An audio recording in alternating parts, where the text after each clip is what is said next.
Tady ho máme. To je on, Daniel Fabera, náš nejlepší krasokošista.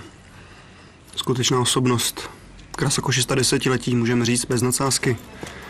Pochází z Mostu, je mu 31 let. Má rád tvrdší povrchy, to vidíte sami. Ano, tak to jsou ten dvojitý flieger.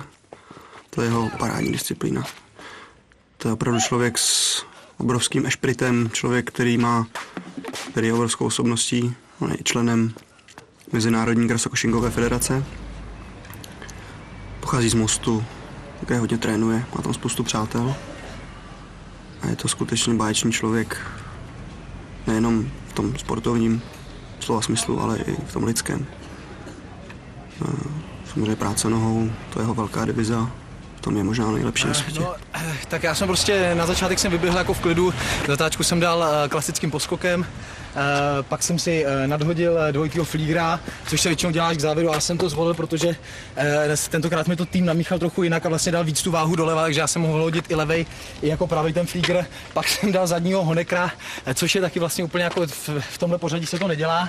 No a jelikož to prostě bylo tentokrát teda celý takzvaný i v igelitovém pytlíku, se to říká, tak jsem zkusil prostě zasadit ze zadu, normálně to dělám obloukem a zkusil jsem ze zadu a nevěděl jsem, jestli to vyjde, koukal jsem na rozhodčího, v tu chvíli jsem viděl, jak dělá gesto, prostě, že to vyšlo a já jsem měl prostě strašnou radost, protože ta sezóna nešla moc letos a v zimě jsme měli problémy se zimní přípravou, protože tady bylo hodně náledí a já jsem měl slabší levou nohu, navíc se trošku změnili pravidla a musí teďka být těžší klíčenky trochu, takže jsem se prostě musel zvykat na to a fakt jsem nevěděl, jestli to vyjde nebo ne, jako nevěděl jsem nic při tom startu, taky mi to ujelo, že jo, startoval jsem dvakrát, protože tam byla taková mírná nervozita a prostě vyšlo to, no, někdy se vyplatí zariskovat, no.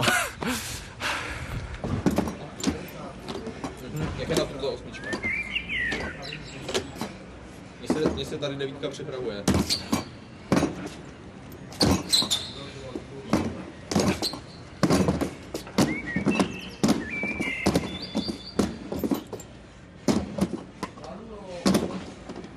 Přiš na řadě. Jo.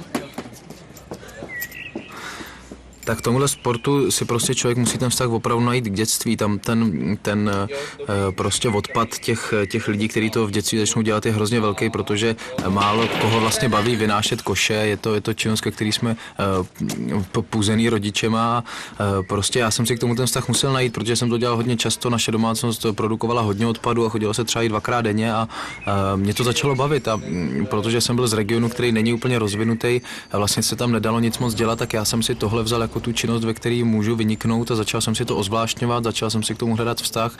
Postupně jsem začal vynášet koše i pro barák, postupně vlastně pro celý sídliště a potom za mnou chodili s odpadkama a koukali se, jak jim vynesu právě ty jejich odpadky. No. Čili tam někde je začátek té vášně k tomuhle sportu a ta neutuchá ta vášeň, to je asi na celý život, prostě ty odpadky ke mně patří. No. A pak jsem se teda začal věnovat tomu závodně, zjistil jsem, že v tom jsou závody a ta kariéra potom nabrala úplně jiný obrátky ve chvíli, kdy stejně jako špička tohle sportu jsem začal používat boty Power. Tak my jsme teď viděli klasický levý flieger, to v podstatě už vydáme od 60. let, to není nic novýho. Jako novinka to byl vlastně ten zadní honekr, tentokrát i dvojitej. Já těmhle věcem moc nefandím, ale od loňský změny pravidel už se to poměrně dost víc boduje. Celý ten sport je o tom dostat ty odpadky do popelnice a o tom to v podstatě je. Pokud to tam dostanete, tak jste doma, pak už všechny ty repetičky okolo, to už je jenom taková zábava pro diváky.